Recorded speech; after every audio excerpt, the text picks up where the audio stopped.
दोस्तों, एपिसोड की शुरुआत होती है जब सुल्तान अमीर सादतीन को अपने खेमे में बुलाकर पूछताछ करता है और उससे जानना चाहता है कि वो कौन लोग थे जिन्होंने उसे जहर दिया और अर्तुगरुल गाजी को भी मारने की कोशिश की।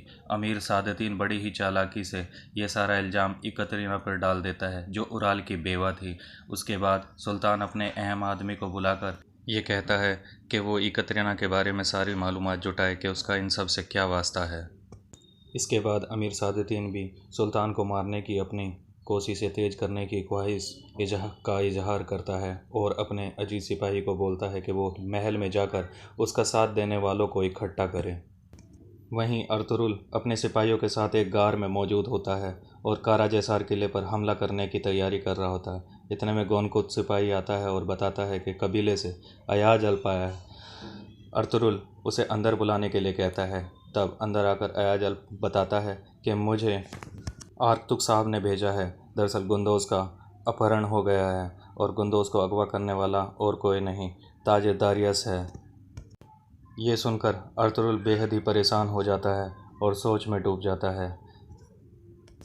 दूसरी तरफ तीतन, जो अर्तुगरुल के कबीले में ताजिर दारियुस के नाम से आया हुआ था, भेष बदलकर वो गुंदोज़ को लेकर आरिस के पास में आता है। आरिस उसे देखकर बहुत खुश होता है और गुंदोज़ से कहता है, खुशामदीन हमारे महल में। ये सुनते ही गुंदोज़ अपने पास एक पत्थर से आरिस की आंख पर हमला कर देता है, जो कि उसने अपने पास छुपा लिया था। गुंदोज़ के ऐसा करने के बाद में आरिस गुस्से में तमतमा जाता है और गुंदोज़ को मारने के लिए आगे बढ़ता है, लेकिन तभी तीतन उसे रोक लेता है और समझाता है कि गुंदोज़ के ज़िंदा रहने की उनके लिए क्या अहमियत है और अगर अर्तुगरुल ने किले पर हमला किया तो गुंदोज़ ही उनके काम आएगा।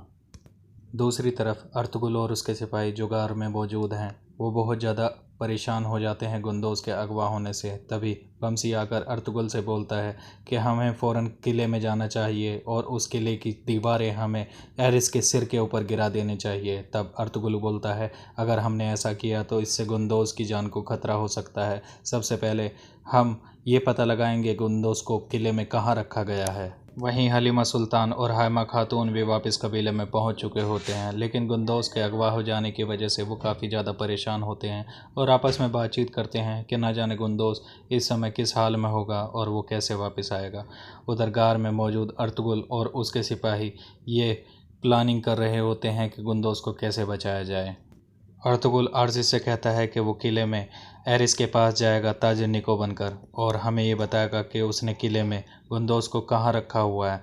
दूसरी तरफ हम किले में जाएंगे एरिस के पास में उससे मदद मांगने और उसे ऐसा जताएंगे जैसे कि हमें कुछ मालूम ही नहीं है।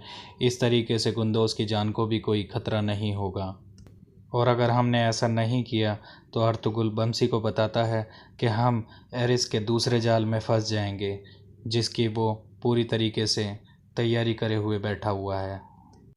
दूसरी तरफ एरिस मारिया को यह हुक्म देता है कि वो गुंदोज़ के पास जाकर उसका ख्याल रखे और उसे खाना खिलाए और ये समझाए कि अब उसका नाम गुंदोज़ नहीं है, अब वो बाजंतीनियों के पास रहेगा और उसका नाम बाजंतीनियों द्वारा रखा हुआ नाम होगा।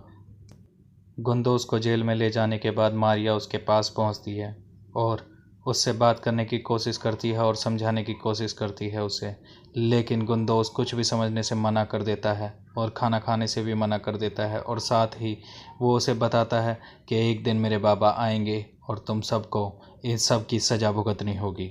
वहीं अर्तुगरुल साहब अपने सिपाहियों को लेकर गुंदोज़ को बचाने के लिए और एरिस के नापाक मंसूबों को नाकाम करने के लिए अपने गार से निकल पड़ते हैं। दोस्तों, हमारी ये वीडियो अच्छी लगी हो तो हमारे चैनल को सब्सक्राइब ज़रूर करिएगा।